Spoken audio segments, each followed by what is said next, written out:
My name is Arlene Hall, and my business is Island Organics, soap and candle manufacturing company.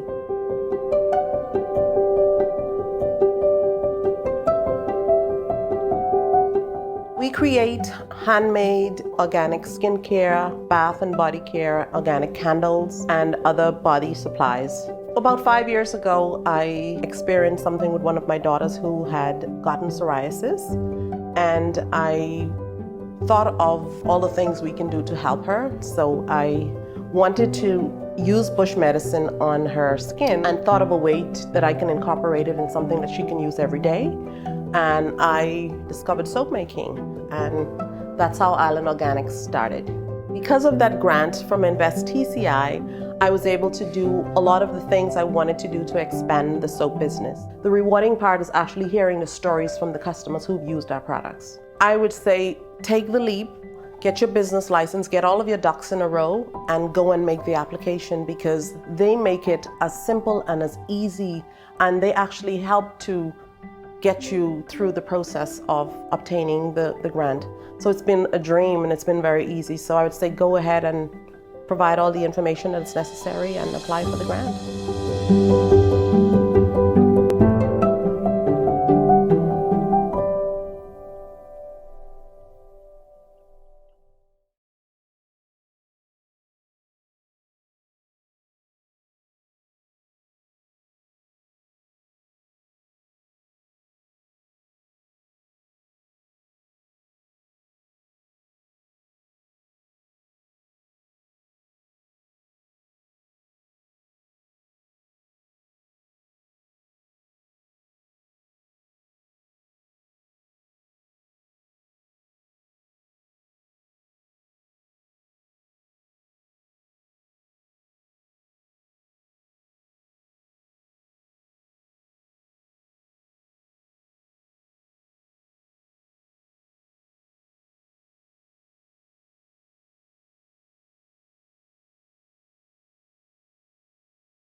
Yes, welcome back to our second session of Backyard Farming for Profit, taking your backyard farm to the next level. This is a five-part series, and we're into our second session. And this evening's guest is none other than Miss Kacy Higgs. She is the owner of Caicos Traditional Grits and Flour, also doing business as Caicos Traditions. Like most persons, she is passionate about agriculture and can attest to many wonderful, productive years invested in the field. She's a devout wife and mother of 4 children. She's also a substance dependency counselor with the Turks and Caicos Islands Government Mental Health Department. She's a community activist and a part of many non-charitable organizations. Farming has been a very long time hobby of hers, and she also finds peace and enjoyment in her fields. Mrs. Higgs is passionate about her people's well-being, and her greatest blessing is to be able to help and encourage them to make healthy, long-term decisions which lead to a productive future. Now, of all, I have to be honest. She happens to be one of the persons I really, really wanted to hear from, because keeping the tradition alive of being able to produce something that is culturally us, I take a little exception to that one. So I really would love to, hear what she has to say this evening, Ms. Higgs. If you can come on for us, please, and introduce yourself even further, my dear.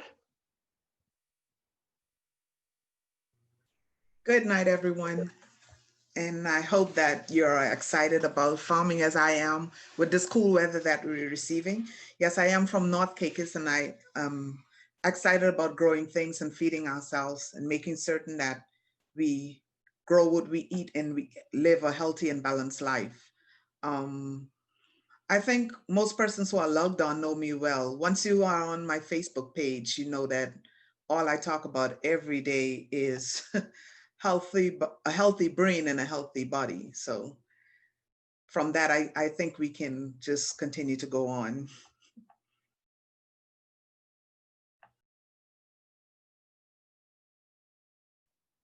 Okay, Ms. Hicks, this evening you're going to be telling us a bit of what it's like being a local farmer and having a business of your own. So whenever you're ready to begin your session here, ma'am, you are welcome to begin, okay?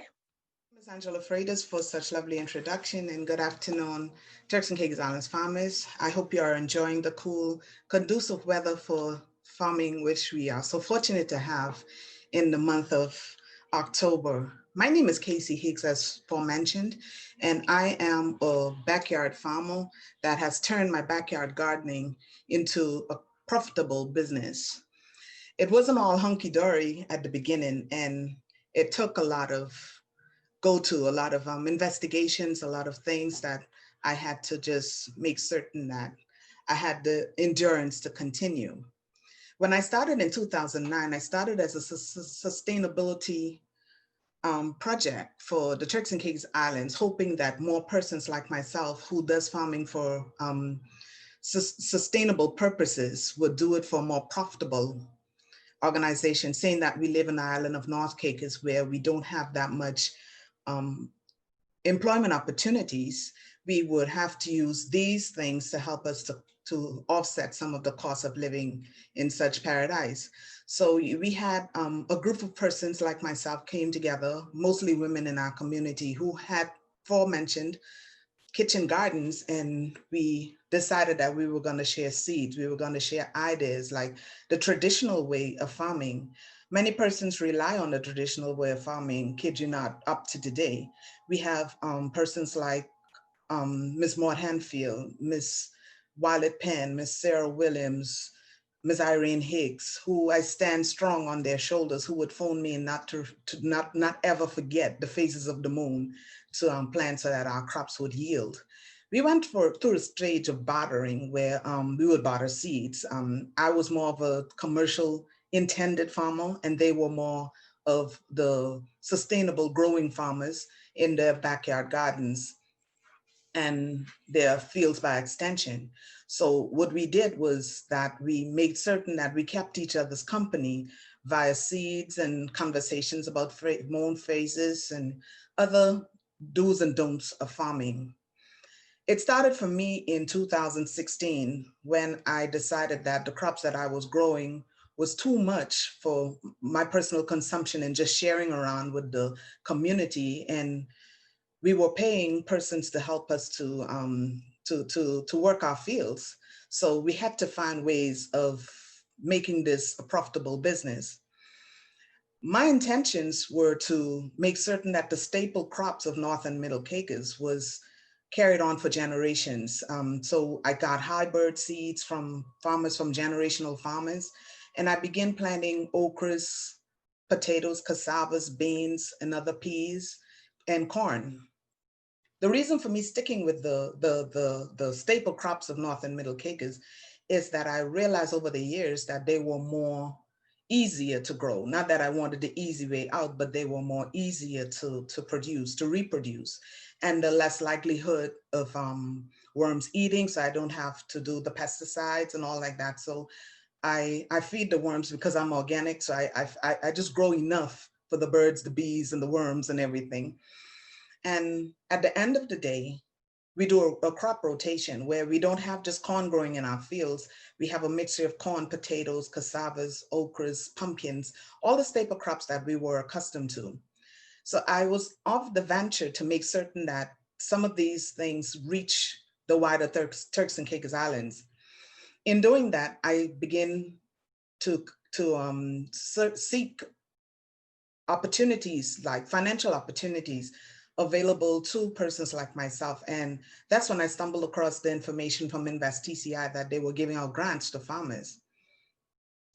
I applied for the grant, and with that grant, I was fortunate enough to purchase to, it helped to assist the purchase of my machines for my grits and flour. So I am Caicos Traditions, and I produce grits and flour for consumption. Hopefully that goes to the market with this growing season, to our grocers like IGA or around the Turks and Caicos Islands by extension. It wasn't an easy task, and it still isn't an easy task, and farming is not a walk in the park. But I can assure you that the crops that you're growing, if you start with cash crops, quick cash crops, I planted from okras, pak choy, collards, all those quick cash crops, so that we can keep the generation of funds going to help us to offset the cost for labor in our fields. Now, many of you I've seen on Facebook, and I would like to congratulate those who are doing so awesome with their backyard garden. I mean, I'm elated when I see pictures and the conversations, and I was like, wow, this is really what I would like to see for Turks and Caicos Islands. I see persons reaping like a whole heap, let's say pepper, for instance, or a whole heap of scallion that's over the usage for their household. And what we do in North Caicos is sort of like a bartering program. When persons to the other islands, maybe you can use those things to barter, or you can use it for cash. For you just need to see which product you are more interested in. As I mentioned earlier, for me, it was corn. And the reason why I did corn, because we grow up in North and Middle Caicos of this product called Caicos grits and corn flour. It's a staple meal for us, and I would have wanted that to continue. So I focused my attention on corn. When I first moved to my yard, 2006, my husband and I planted our backyards out with corn. And it yielded so much. And for years, I would just grow and give away, grow and give away. And then I realized that, I'm sitting on a gold mine here, and Turks and Caicos needs to invest more in its agricultural profitable sector. And we begin again by expanding. I did testing on the many different varieties of beets, kale, cabbages, carrots, the list goes on. So in my backyard, even though I'm focused more on corn, which is my main crop, I found a way to manufacture corn and bring it to the table. And that is by extension no difficulty for you who are passionate about, let's say, peppers or tomatoes. I've seen pictures where persons have dried the tomatoes that were in abundance in their yards. They dried it and they refrigerated until further uses. I've seen where people just planted parsley and the seeds just sprouted. It's growing wild. I even walked into IJ a few months ago, and I've seen where they're selling organic parsley leaves, and it is very expensive. And these are things that we have growing in our backyards like nothing much. So turning your backyard garden into a profitable business, it all depends on your passion, what you are good at. Some people are good at making pastries or making jams, or just drying fruit. Some people like to do that, and it all depends on what's your main interest. I've seen plans on farmers market for Providence alleys. That's very, very good for those growers in that area. I say that because we were in North Caicos at the same standpoint where we would grow our foods. Remember me talking about that? And we would just barter it out, or we just have people come over for a visit, and they just, oh, hit Kacy up for some green corn, hit Kacy up for some peas. Oh, thank you very much. It was all good, being hospitable and everything. But at the end of the day, there was a cost linked to me growing and harvesting those products. So I found a way now to say, yeah, I got this, but it's a cost. It's sort of like a breaking point for business that you need to get into to make certain that everything goes well with you, and you don't just farm to say you're passionate about it, but you use your passion for an income. We had our first farmers market in 2011, I think it was. I stand to be corrected. We got together as farmers again, and we had so much crops. I mean, people were asking me, Miss Kacy, what do I do with this bucket of bean? It's already shelled. What can you help me with? And I was like, just put it in your refrigerator. We're going to work something out. So we came together and we did our first farmers market in 2011. It was a real hit. Unfortunately, because of North Caicos being the way it is, we couldn't continue with that because there were obstacles in our way. So from that initiative, we have two farmers going to Providenciales from 2011 to this date, well, before the quarantine, and they would sell their products. The way it works is that they would go around the community and they would ask, Miss Kacy, do you have any of this? Or we would contact them and say, look, I have an overrun of beans. Do you want some to take to the market? And they would say, of course. They would go, they would get it sold or whatever. We would give them a commission for their hard work and we would get something off our beans. So I'm thinking that that same thing can work if you're working or you don't have the time to just go and sell a bucket of beans or 6 watermelons. You can always find someone in your community that's stationary at that farmer's market and make certain that you get some income for your products. Another thing, unity is strength. I don't know how many persons that are farming now would be listening to me have had the opportunity to be a part of the Turks and Caicos Islands Farmers Association. That association has fallen asleep, and I would really like to see the rejuvenation of it. The reason why I believe that unity is strength, and as a unified body, we can obtain more from the government, our community, even our consumers as a body, and they would be more forced to go to the government and ask for land or other opportunities to make this farming project a success. There may be many persons like myself who are just backyard farmers now, may be looking into a particular area for expansion. And that's very good, because in a part of growing and being dignified as a Turks and Caicos Islander, it's a point where we reach where we need to start thinking about feeding ourselves. And let me rephrase that, because we have been thinking about it for a very long time, to be honest. Yeah, we've been thinking about this, but nothing has really matured the way I would like to see it. I don't know if I'm over passionate, but I would like to see more things happening in the area of agriculture to help those persons who are backyard farmers. The things that we do in North Caicos could be spread or could be adapted throughout the islands. I've seen on Facebook too, I keep up with the Farmers Association. I call it the Farmers Association because I like to see that revamped. But I've seen where persons are saying, I have too much seeds for this, or I've harvested some sugar apples and I have a lot of seeds. Anybody who wants it can come and pick it up. That is such a great initiative. That is so, that gesture goes a long, long way, because at the end of the day, all these fruits and other crops that we are growing, these things are heat hardy, they're adaptable to our climates, and they don't need that much attention.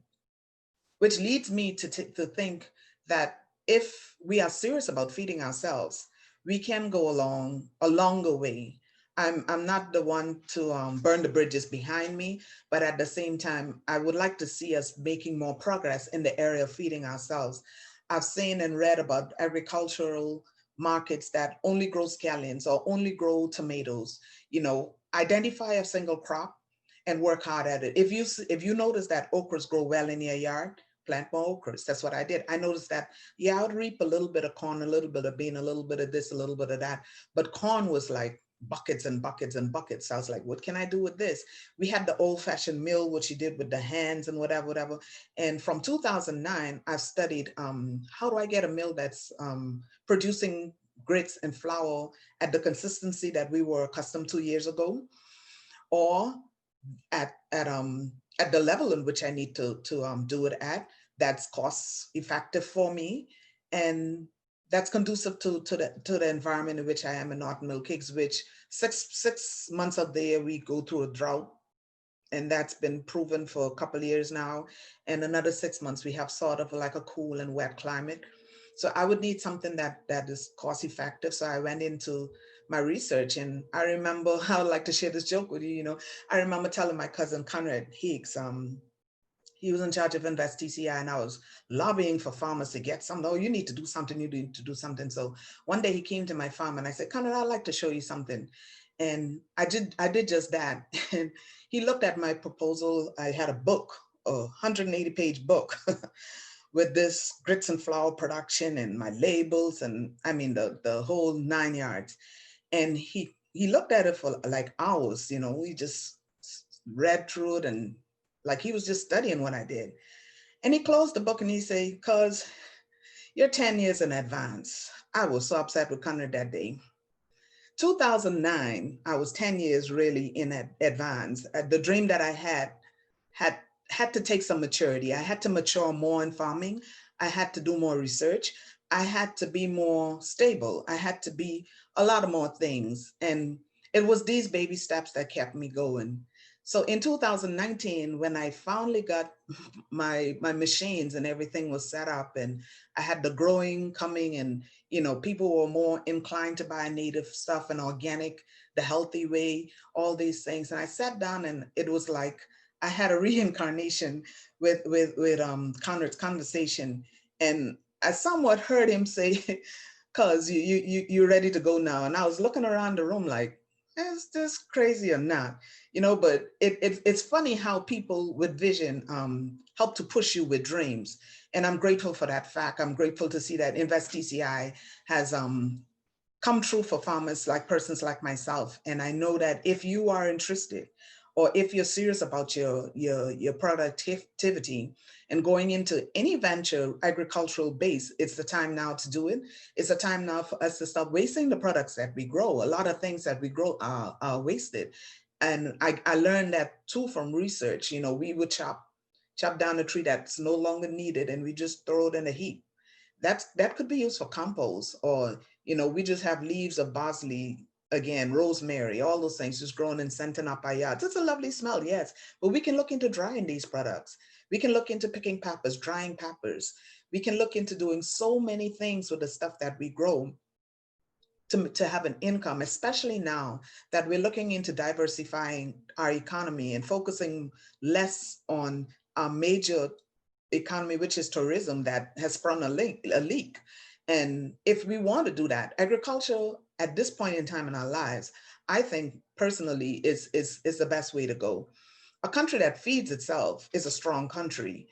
And we don't know what next year has in store for us. We don't know how it would be, but I'm optimistic that if we begin through all the heartaches we faced from March to this present date, feeding ourselves slowly, imagine what can happen when the country is much more, it's I wouldn't say back on its feet again, because I don't believe in going backward, but when we're doing better as a nation through passing this pandemic and everything, we can do it. I believe that we can, and I'm willing to help and assist wherever possible.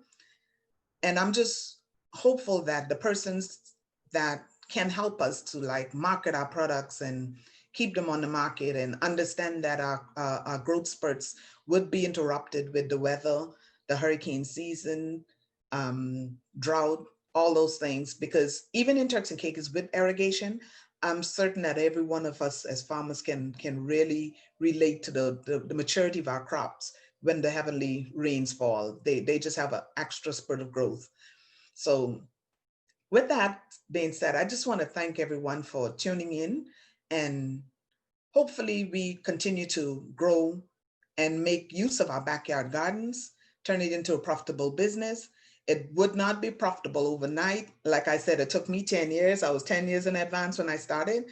But as you grow and as you plant, you would understand that agriculture is not something that you study and just begin to grow. It is something that you continue to study and you continue to grow and mature in that area. So I just want to thank you again for having me. And I'm grateful for the opportunity to share my expertise in growing products in my backyard garden and now turning it into a profitable business as Caicos Traditional Grits and Flour. And I also do business as Caicos Traditions. Thank you very much. Okay, Ms. Hicks, that was a wonderful presentation. Overall theme, I saw there was community togetherness and being able to work amongst each other to better that the farming experience. we've been waiting on some questions here from our attendees.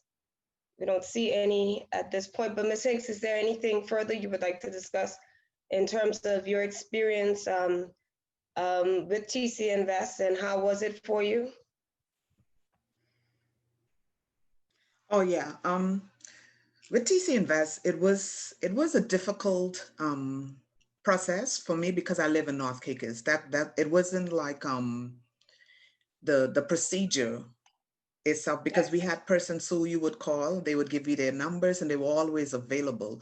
But the difficulty came with the day-to-day business delay we experience in North Caicos. We're getting, like, if you miss a little document and you needed the original to get there, those little snags. But overall, I thought the turnaround was really quick.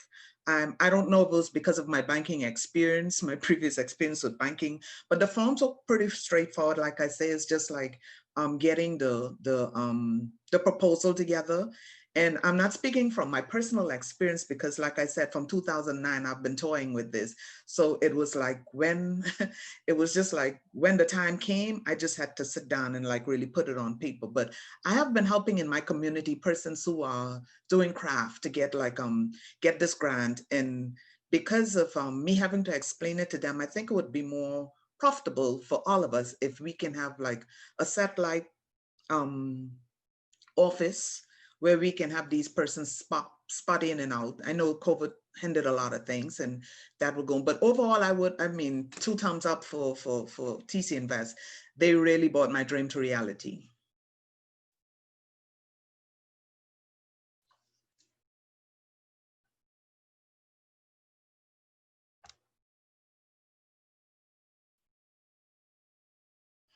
I see a question here that says, do you need a farmer's license to be able to get a grant? Yes, you do.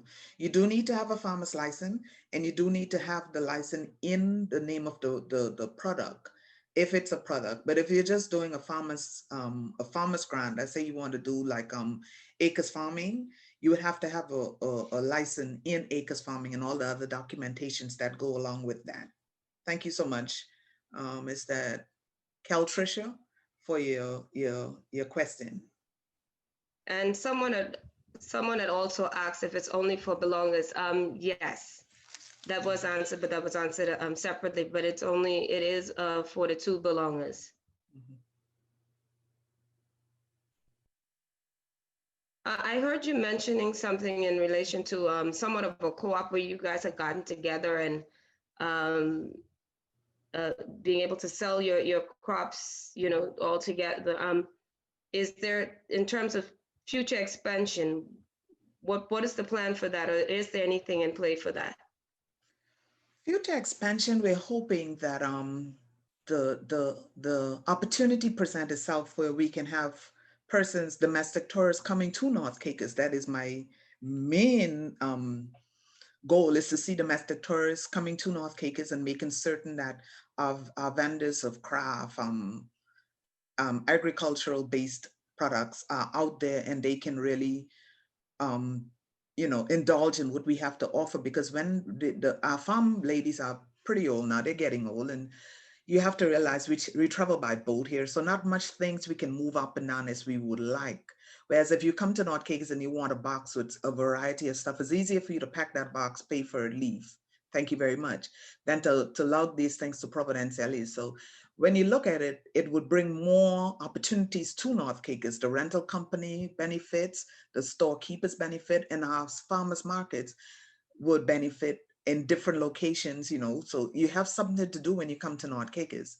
Now I think the ladies are doing a great job because they carry a little everything to the market: salt, snake sticks, the medicinal plants and coconuts and all these things. These are heavy stuff, and these are logged on our day-to-day ferries. These are not barged over to Provo. These are logged on our day-to-day ferries. So my intentions is to see it manifest itself where we can have like I've seen the tender for the welcome center. I don't know what's in there for farmers, but to me, it's a good opportunity when I see that for persons who have like land on those stretch of roads, or they can just occupy those properties and put up their signs and sell fresh coconuts. We have a lot of that. We have those in abundance, fresh drinks, all those things. So those are opportunities that I foresee um, happening here in North Middle Caicos. There is a question here. Well, I saw it asked twice, but folks are asking what is the most economically feasible crops to grow? And maybe you can couple this with another question that we have here, which says, which products do you currently produce? Maybe you're producing those products because they happen to be economically feasible for you. All right. Well, for me, I grow a little of all the staples, all the traditional staples. I'm a very traditional person, and I realize that our heritage has left our culture. So while we're holding on to one, we were letting go slowly of the other. So I wanted to merge those two, and I kept on with my culture and my heritage by growing. I reincarnated fields of yesterday. So my fields are not the regular dripples or a bunch of peppers one way. No, I mix it all up. I grow okras, pumpkins, sweet potatoes, cassavas, corn. That's my main crop is corn. And I noticed that when I grow these things together, they pull from one and put into another. So nothing is economical to grow because most times we focus main on finance. Growing is not so much about finance for me as it is time, commitment, and dedication. Because you can pay someone a $50 fee to do to fix a bed of potatoes for you, for example. But you have to have that discipline to make certain that the weeds are moved away, or, so you have to choose your crops based on your location. What do you have accessible? You may have water, and you may choose a crop that does not like that much water, or so you have to be wise, and it's a little bit of play in it. So I would suggest that you plant like about 3 different crops, and you focus your attention on which one yields best, which one is easier to grow. And easier doesn't mean you plant it, turn your back, and then you come when it's ready to reap. No, which one is more conducive for the weather, the climate that you're in? Which one is less growing without you having to put up like shades, or having to make trestles. So all these things factor in a cost. And like I say, cost is not only, for me, cost is not only a financial cost. It causes you to take time out in the evenings to go and like make certain that your potatoes hasn't run over the beds. It makes certain that it knits as it goes.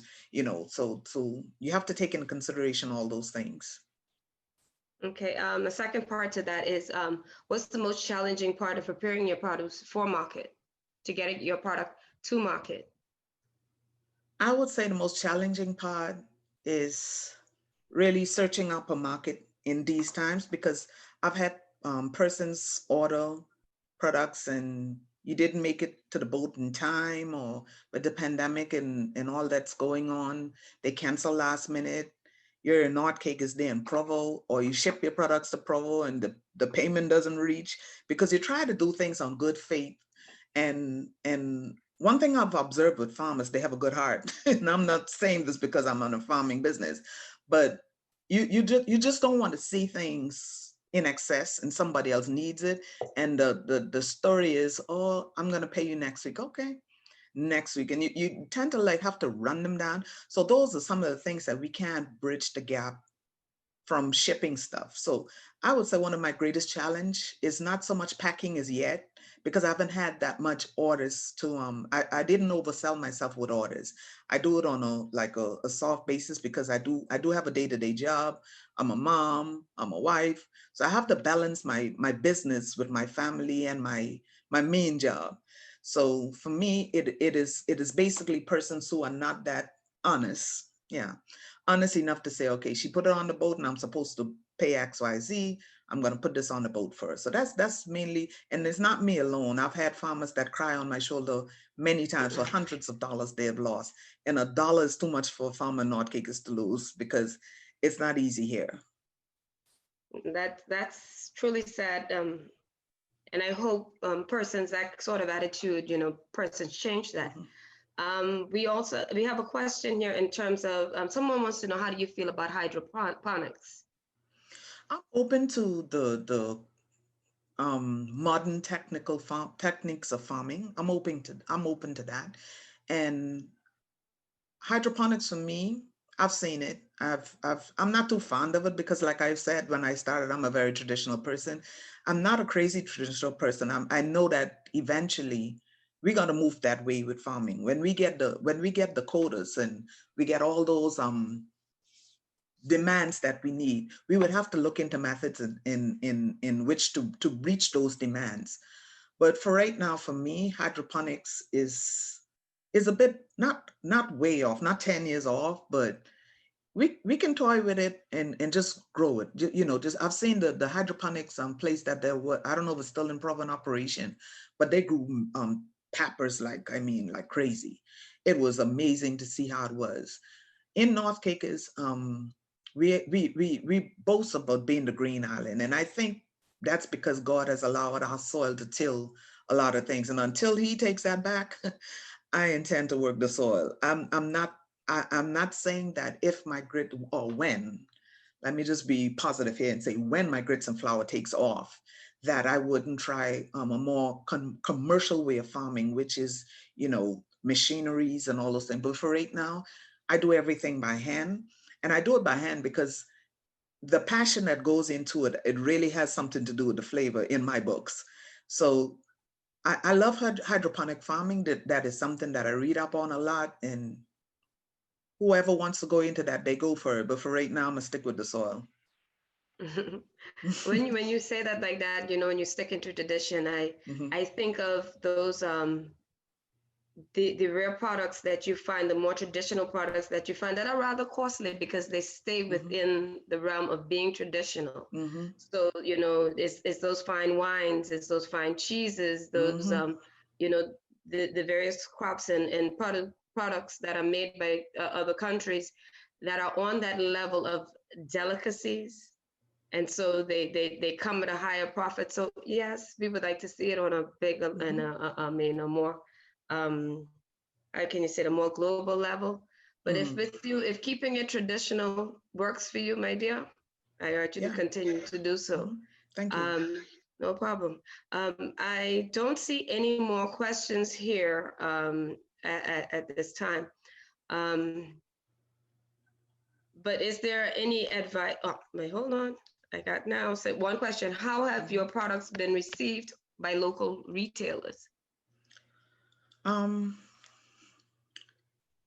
that's a question that I can answer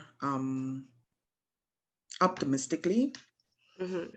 because my intentions were in September of this year to have in March I was supposed to launch my product at the Rake and Scrape, but we had flyers and everything available, but then the pandemic came on. Mm-hmm. So I didn't need to introduce grits and flour because it's a well-known product, but I wanted my brand to be introduced. So Mm-hmm. I stepped back from that. Then I faced with another problem that was the drought. I had a drought problem. So now retailers is a sticky situation. And why I say it's a sticky situation in North Caicos, because I was blocked off from since March. So in Mm-hmm. North Caicos, where we have persons who grow their own grits, grow their own corn, they were more inclined. Miss Kacy, can you grind a bucket of corn for me? Mm-hmm. So I may have lost on that end, but I gained on that end. Mm-hmm. But I had a supplier that was interested in grits and flour, and their setup was too classy for the style that I introduced them because it wasn't detailed enough. When I saw pictures of their setup, it was like I was like, oh, I have the package that's for you. But if you had told me, I could have, But I don't have enough grits. I don't have enough corn to make grits for sale. So I don't have a retail setup that you can go to like IGA or mom and pop store in Providencia Leases yet and purchase this product. But what I've been having is a dealership sort of like going on where you make your orders through Facebook messages or whatever, or my telephone number, email, and I get it to Provo to you on a Monday morning. Orders cut off at on Thursdays, and you receive them by Monday. And I think for now it's working quite good because I have time to really like get it together and deliver on time. But I hope to have that retail structured properly soon as we can move around more freely and things become more, because during the pandemic, you remember the boats were just coming in like three times a week, Monday, Wednesday, Friday. And everybody wants to put something, so you couldn't really like load them down. You had to be more Gotta be thoughtful about considerate. this. Yeah, Yeah. yeah. So I didn't mind stepping back a bit so everybody can we all live in here. Yeah. With that issue, where you said that you had problems with being able to, you had with your corn itself, Mhm. you weren't able to have enough, or something went wrong. Have you ever considered um, buying corn from other farmers? Yeah. What I did, I think my oldest farmer is 93. Wow. Yeah. Wow. And she lives in Laramus. Oh, We go she. to the I was same thinking you church. was gonna say. I thought you was gonna say he. All right. Good. Good. Go, No, girl. she Okay. lives in Laramus. Sister Mary, yeah, we go to the same church, and she says, Sister Kacy, I got a bucket of corn for you, and you need to come up here and get it. Ah, And yeah, I yeah. drove to Middle Caicos to get my corn, and her house was open, and the doors were just swung back, and she was literally in her field. And I told her, I said, now this is dedication. But I have persons who grow whatever. Like I say, we barter. So some people would tell me, Miss Kacy, I have overrun of corn. Would you like to purchase these corn for me? Oh, fine. I buy it by the buckets. I buy it unshelled because I have machinery for all these things. So it is Mm-hmm. a community effort, even though my brand is carrying it through. It is something that I hope one day to have grows different fields. Once they're growing with my stipulations, I don't use any pesticides. I'm Just 100% coming organic. to that, we want to do what methods do you use to ensure that your products are organic? Well, Just now that you're on it's that. it's just the traditional way of growing. I use traditional seeds that has been passed down from generations. We have a point where in August we start to gather our seeds for August 1st. That's our traditional planting kickoff. So from in June, July, we gather our seeds, and these are seeds that were passed down from generations to generations. So when I say that, that's why I don't have organic on my labels, because for me, organic goes deeper than not using pesticides. And a Mm-hmm. lot of people don't realize that. So what I do is just put it's traditionally grown. Now, traditionally, we just plant our crops, we weed them out, and we just keep on nursing them until they're ready for harvest. That's our traditional way of growing. When I manufacture corn, I don't have any bleachers, I don't have any preservatives, nothing. So you buy a bag of corn from me that's packaged. You don't expect for that to last sitting on your counter in the heat for 6 months.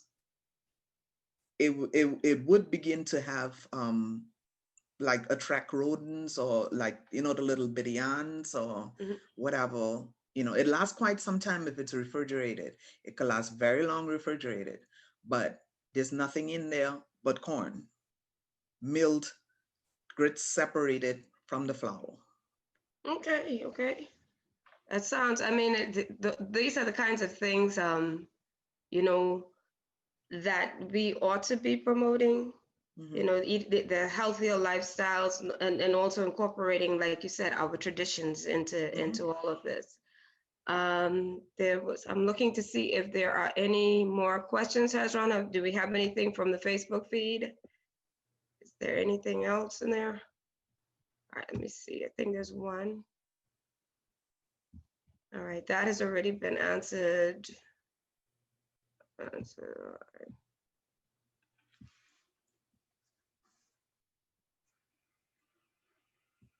But is there any advice that you would give for anybody considering, um, you know, starting off a backyard farm, or getting into farming?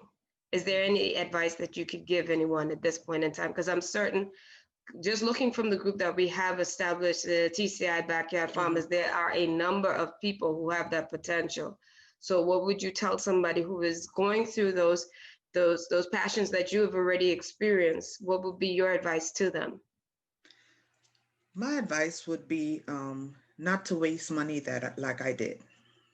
I wasted a lot of money because I was so passionate about farming. I wanted to buy all the seeds that were available.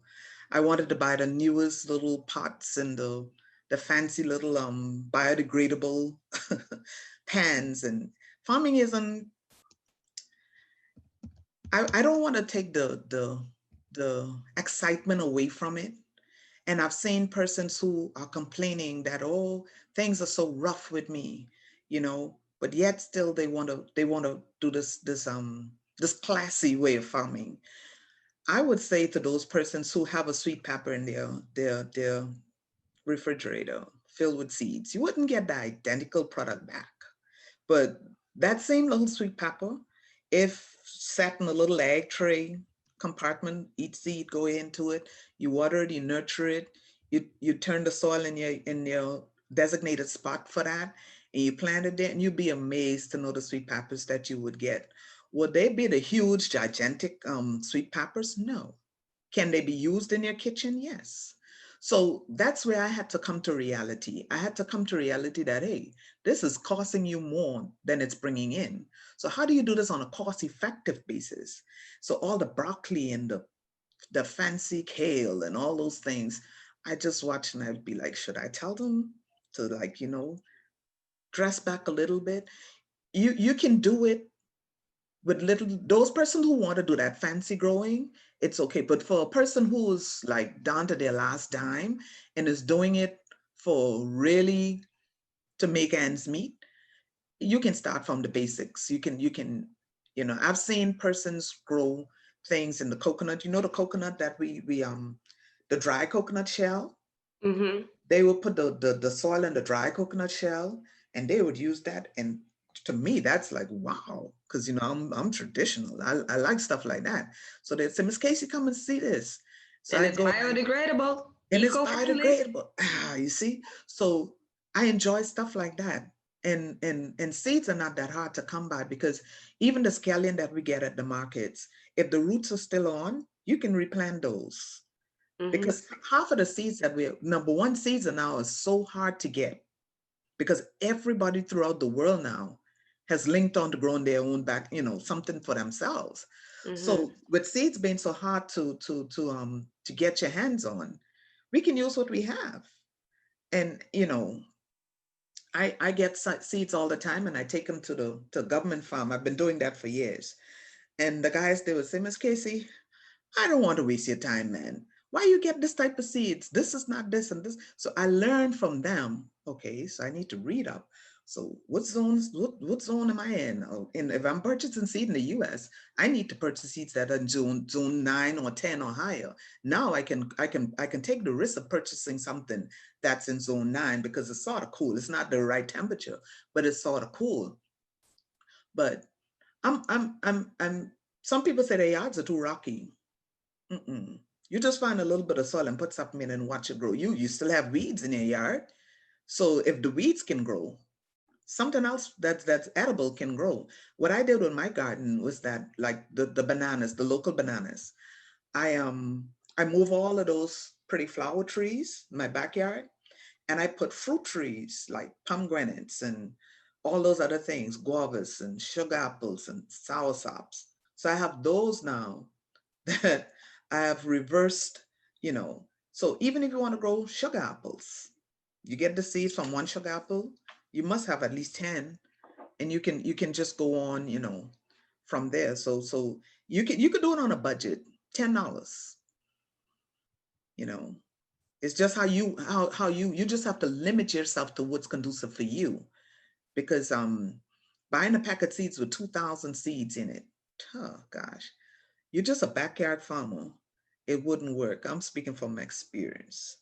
I've had seeds with, I mean, I've spent hundreds of dollars just in seeds. My seeds bill would be like 500 and something dollars. Not that I could have afforded it or I'm bragging. That's just how naive I was towards this venture. And it was only Mm-hmm. when like I said, I matured and I realized, well, hey, if you're only buying seeds and you're not growing anything, it defeats the purpose of you in agriculture. So some days I had to be, I had to step out of myself and speak to myself and get it together, girl. I think what happens though, but especially what I noticed in the group is that a lot of people in the beginning, they were like in that inbox, a number of us, and they would say, I don't know if I can. And then when they started seeing things sprouting, oh my God, they got out of hand Yeah. Mm-hmm. control. And Mm-hmm. I've had my lady come. She said, Angie, I don't know what I'm gonna do. I said, what happened? I think I may have overdone it. Yeah, I was at that stage. But it's wonderful to be able to have that passion. But who knows where Mhm. that can spur them Exactly. if it's geared in the Mm-hmm. right way. You Mm-hmm. know, there's a Mm-hmm. possibility for them to Mm-hmm. have that, Mm-hmm. that cash crop then that they can trade and that they can barter and the like. But information like that to keep us on a realistic level and keep us grounded, so that you don't overdo it Overdo and it, the like. yes. Yes. And Mm-hmm. persons like yourself who's already been in Mm-hmm. the in had this experience, it's incumbent that we listen to folks like you. Mm-hmm. So you're guiding us in a manner that we don't overspend on the budget. Mm-hmm. And Mm-hmm. yes, there are other ways of planting that you don't have to break the bank on it, and Mm-hmm. try to see if we can incorporate different. Everybody doesn't have to grow the same things. You grow this, my neighbor Mm-hmm. grows that, we Mm-hmm. trade and the like. Mm-hmm. you know um but Ms. Hicks, we are winding down. Mm-hmm. We don't have any more questions here. Mm-hmm. Is there any final words that you would like to say to those attending? I would just like to encourage those persons who are growing or who are having thoughts about growing anything, whether it's plants, roses, whatever you're growing. Don't give up. Plants can be very therapeutic, and I know that a lot of you have gained the experience of going into your garden after a hard day's work and just basking in the beauty of the growth of your plants or a little blossom that you have. So my final words to you is keep on growing. We need to grow our own foods. We need to grow whatever. We need to beautify Turks and Caicos, not only with lawn grass. I mean, beautiful plants, hibiscus, whatever it is that you're growing, don't stop growing it. This is the time when we are looking with our hands in the air, most of us, and saying, what's going to be for 2021? My thing is, if I have food and I have raiment, I'm asked by my Bible to be content. So I'm making that sacrifice now. Should I have to really stand on that promise with food and raiment, be content? So like me, I mean, anything that you have that you ate that has a seed can grow. Maybe not conducive for our climates, because I've seen where people are planting apples. We don't have it to chill. They need so many chill hours. They need so much this. I even had a vineyard growing. I was a crazy farmer. I thank God for for saving me from that, because yeah, we just need and it was the persons in agriculture, Mr. Donald Thomas, Mr. Pinnock, who tell me, you're wasting your time. You need to push further than this.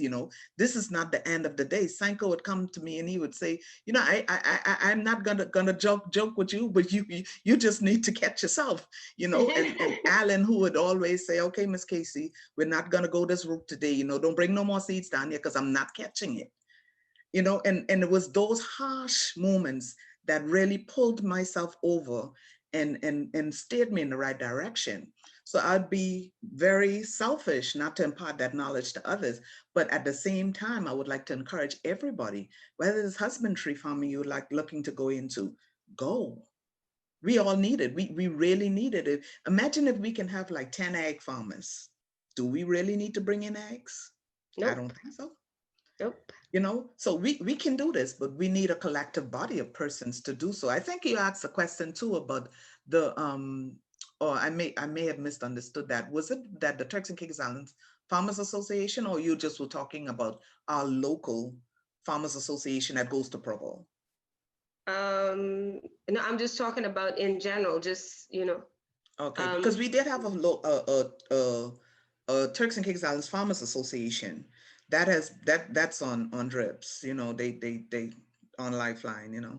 So I'm hoping that with all this talk about agriculture, we do come together with the technology that we have.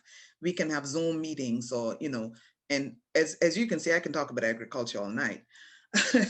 But these are the things I would like to see. We getting together, unified body, use the advantage we have with TC Invest to and those persons who are in Providence, at least you're a step further away than us in North and Middle Caicos, because whatever we need, we either have to make a phone call or we have to go in person, or to print our documents, all those things, well, professionally printed, I mean, because we don't have no print shops here.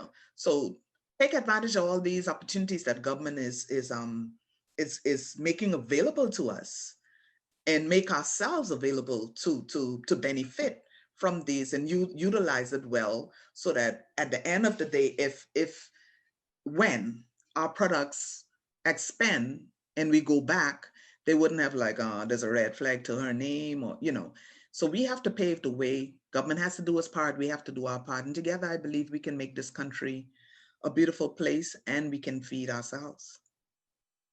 Beautiful words, beautiful words. Thank you once again, Mrs. Hicks, for joining us this evening. Yes, thank you. And to everyone that joined, this has been a session 2 of a collaboration between Invest TCI. We've been calling them TC Invest, but it's Invest TCI and TCI Backyard Farmers. Backyard farming for profit, taking your backyard farm to the next level. Our next session will be next week, Monday, same time, and it's going to be in regards to creating partnerships for supply. So persons that are interested in starting up their businesses, we're going to be looking at how you can partner with others within the community to be able to supply your business. Once again, we thank you, Ms. Hicks. Thank you so much. And I look forward to trying some of your grits very, very soon. Thank you, ladies and gentlemen. Have a great one, and see you next week, Monday.